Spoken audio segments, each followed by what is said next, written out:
네, 시간이 다 되었습니다. 제 얘기는 참고만 하시고요. 좀 더 정확하고 자세히 알고 싶으시다면 연기학원의 담당 선생님께 직접 연기 보여드리고 또 코멘트 받으시면 좋겠습니다. 먼저 비트 나누기부터 해보겠습니다. 첫 번째 비트는 날개를 활짝 펴겠습니다와 관객 여러분 이 사이에 비트를 나누면 되겠고요. 두 번째 비트는 시간이 보여드릴 것입니다와 여러분께서 지금까지 이 사이에 비트를 나누면 되겠습니다. 다음은 오늘의 키워드에 대해서 한번 얘기를 해보도록 하겠습니다.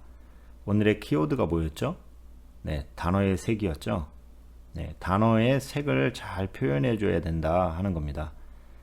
먼저 첫 번째 비트 나누는 부분부터 한번 얘기를 해보자면, 여기 보니까 기쁨, 시련, 기쁨, 공포 이런 단어들이 있죠. 이런 단어들을 그저 그냥 대사 속에 그냥 섞어서 읽기만 하면 되는 것이 아니라 그 단어가 갖고 있는 느낌을 감정적으로 잘 표현을 해줘야 한다 하는 겁니다.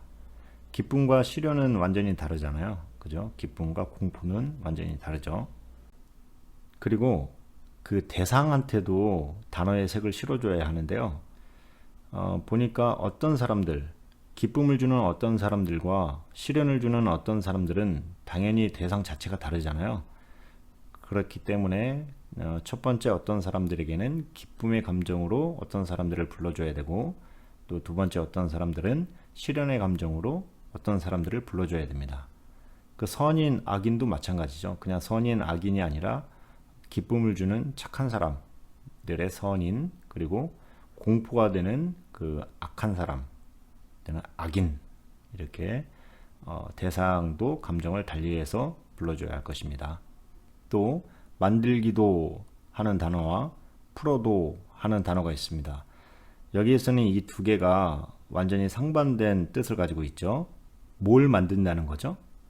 네, 오해를 만든다는 거죠. 그러니까 시간이 오해를 만들기도 하고 풀어주기도 한다.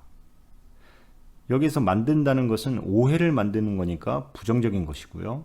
또 풀어주는 것은 오해를 풀어주는 것이니까 긍정적인 것이 됩니다. 그러니까 서로 상반된 감정의 색으로 표현을 해줘야 되겠습니다. 그 다음에 또 뭐가 있죠? 네, 펴겠습니다 라는 단어가 있네요. 편다 또한 접는다와 상반된 감정이죠. 편다라는 단어 속에는 확장되는 느낌이 실려 있습니다.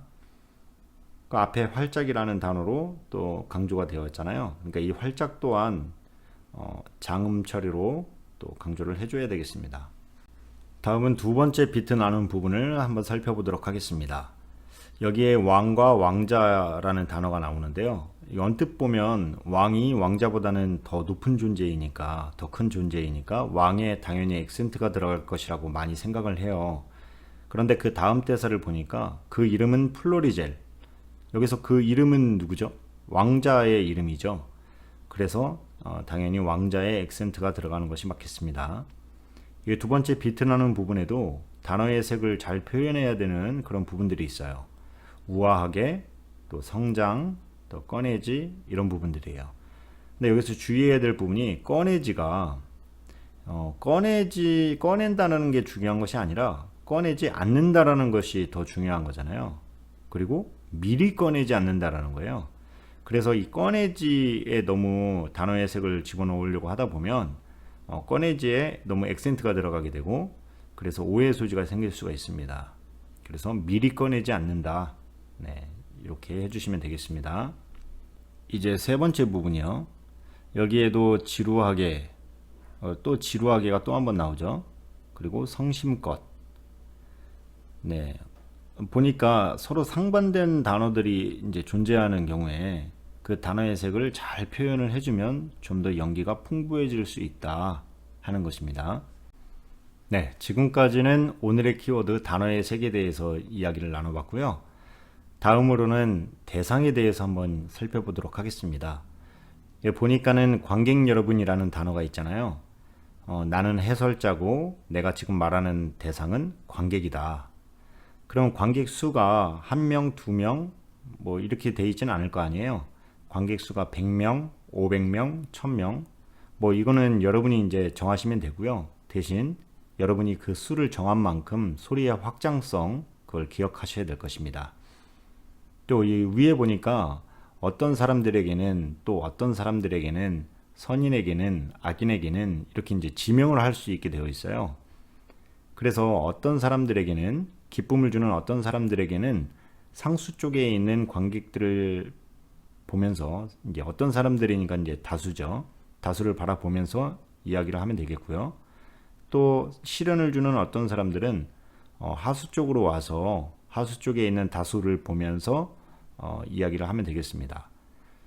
대신 이제 선인은 기쁨을 주는 선인은 하수 쪽에서 고르시면 되겠고요. 공포가 되는 악인은 상수 쪽에서 고르시면 좋을 것 같습니다. 그러면 상수 하수가 또 이제 좋은 것과 나쁜 것을 골고루 갖게 되고요. 그리고 이제 관객 여러분이라는 단어를 할 때쯤 되면 다시 중앙으로 와서 이야기를 시작하면 되겠습니다. 그 다음으로 팁을 하나 드리자면요. 우리가 대사 속에 가끔 지명이나 이름이 나오는 경우가 있잖아요. 이럴 경우에는 좀 더 분명하고 명확하게 표현을 해주는 것이 좋습니다. 왜냐하면 우리가 일상적으로 자주 사용하는 단어가 아니잖아요. 특히 이제 지금처럼 이 외국어로 되어 있는 경우에 특히 더 명확하고 분명하게 표현해주면 좋겠습니다. 하나만 더 보죠. 이곳은 보헤미아입니다 라는 대사가 있습니다. 보헤미아, 이곳은 어디일까요? 내가 서 있는 무대 위를 얘기하는 걸까요? 아니면 내 뒤쪽으로 있는 무대 세트를 얘기하는 걸까요? 아니면 내 앞에 있는 관객들을 얘기하는 걸까요? 그렇죠. 객석부터 무대 뒤 세트까지 이 극장 안 전체를 다 얘기하는 거겠죠.